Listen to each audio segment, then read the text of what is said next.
जिले में ॻोठाणनि पारां पुलिस चढ़ाई ख़िलाफ़ एहतजाज कयो वियो। एडवोकेट मुमताज़ खोसे, अली नवाज़ जमाली ऐं ॿियनि चयो त DSP टंडोबागो पुलिस अटाला साण करे घरनि ते काह कई, जंहिं दौरान ॿिनि औरतुनि ऐं हिक नौजवान खे सख़्तु तशदुद पिणु कयो वियो। कोर्ट जे फ़ैसिले जी जेको आहे सो असीं उनजी इज़त कयूं था ऐं कोर्ट जो फ़ैसिलो असां पढ़ियो आहे। उन में इहो लिखियलु आहे त इहा ज़मीन जेका आहे सा जेसिताईं हाई कोर्ट मां को फ़ैसिलो अचे तेसिताईं इहा ज़मीन जेका आहे सा मुख़्तियारकार वटि हूंदी, सरकार वटि हूंदी।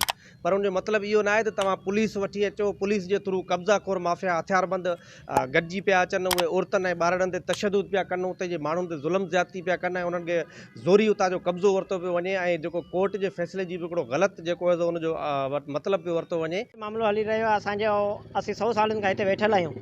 हींअर जेको आहे सो मुख़्तियारकार कोरठनि में केस हलंदा, मुख़्तियारकार साहब जेको कूड़ा आर्डर खणी असांजे ॻोठ ते हमला करे पुलिस ॾेई पुलिस जो SHO नसरुल्ला जमाली साहब जेको डायरेक्ट असांजे घरनि में अची ऐं उते जेको बदमाशियूं करे ऐं असांजे घरनि में अची ॿारनि खे ज़ख़्मी कयो आहे। लेडीज़ पुलिस बि गॾु कोठे आयो आहे।